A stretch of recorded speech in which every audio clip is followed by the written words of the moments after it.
But we can move on here to the last portion of what we saw from the Xbox Developer Direct, and that is Doom: The Dark Ages and some of the dirty details from the devilish dances of Doom Guy. Man, a lot of alliteration in that bitch, but we got some details, man. Of course, going straight on single player. No mention of multiplayer anywhere, bruh. Dash that, move that out the way.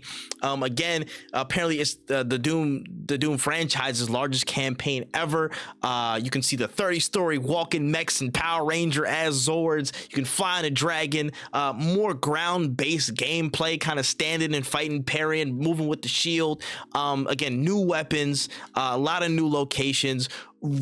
Ridiculousness. It just looks like a lot, bruh. Kai, I want to go to you first. What did you feel and see from this Doom detail breakdown? Whenever I watch a Doom trailer, I just want to break shit. I get it. Do you know what was sick? The dragon shit was really cool. Do you remember, what was it, like one of the House of Train Your Dragons when he finally got like really confident flying with Toothless? Yeah. I was just imagining that shit happening in the Doom universe.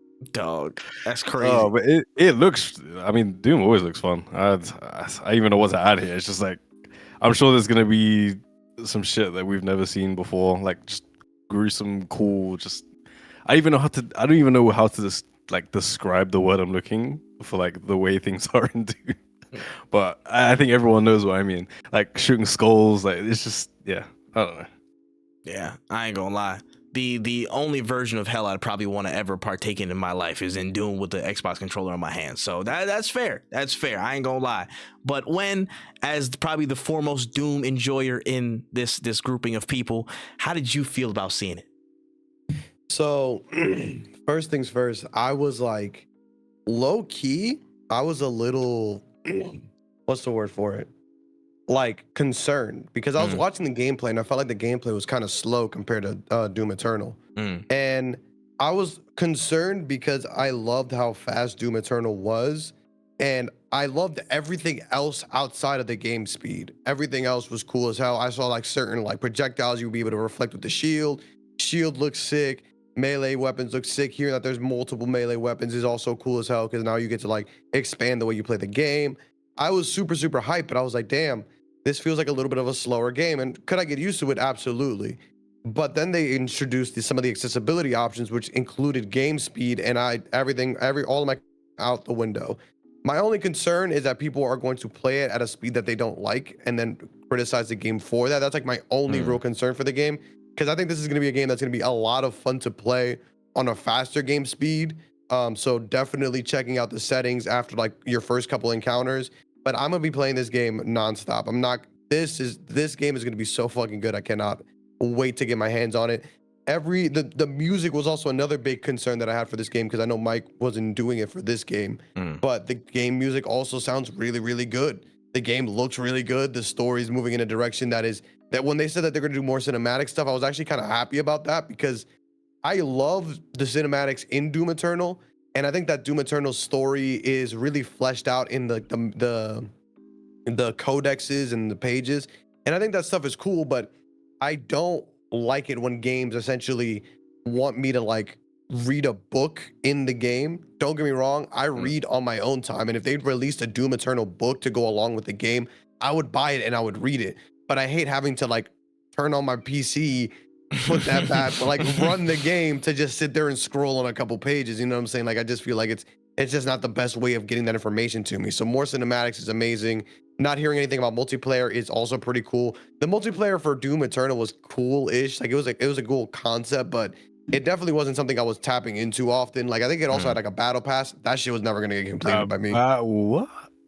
Yes, there was a battle pass, but you could complete the tiers, I think, by doing challenges in missions. Like you could go back and be like, oh, kill X amount of demons with this gun or whatever the fuck. Like there are ways of completing this stuff, but I was like, who's doing this, right? Like, why? I think you guys have lost the plot of why people play Doom. Don't get me wrong. Yeah, like I think there's a space for maybe a Doom multiplayer, but at that point, I just say like work on making a Quake multiplayer. Yeah, I'm about to say like, wait, motherfuckers made Quake Unreal, bro. You good? What? Like it's not. I don't think you need to have multiplayer in this game, and I'm happy that I didn't hear anything about it, because I don't want it. I want to play Doom. Like that's what I'm here for. I want to an open world where I can just kill shit and like go nuts. Yeah, this game is gonna be gas. That's one of the ones, bro. And guess what? May fucking 15th, bro. Like, God, bro. The first part of this year, up to the first half, is already crazy stacked. It's already crazy.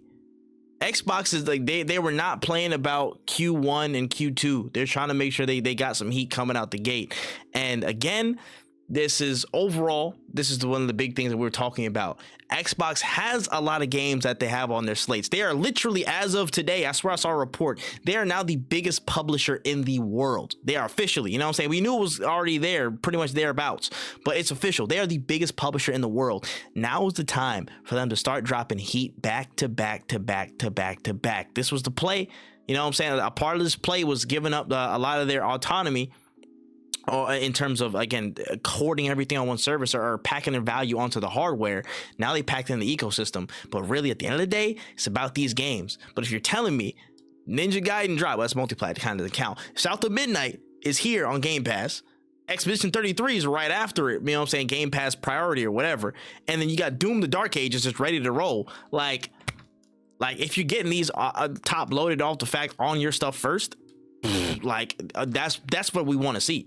We want to see good games dropping consistently, and hopefully this is the start of that. Hopefully they've shaken off again the rusty times of Redfall and other games that didn't hit as much, and they're on the way to consistent bangers that can just help flood our library. So, you know what I'm saying?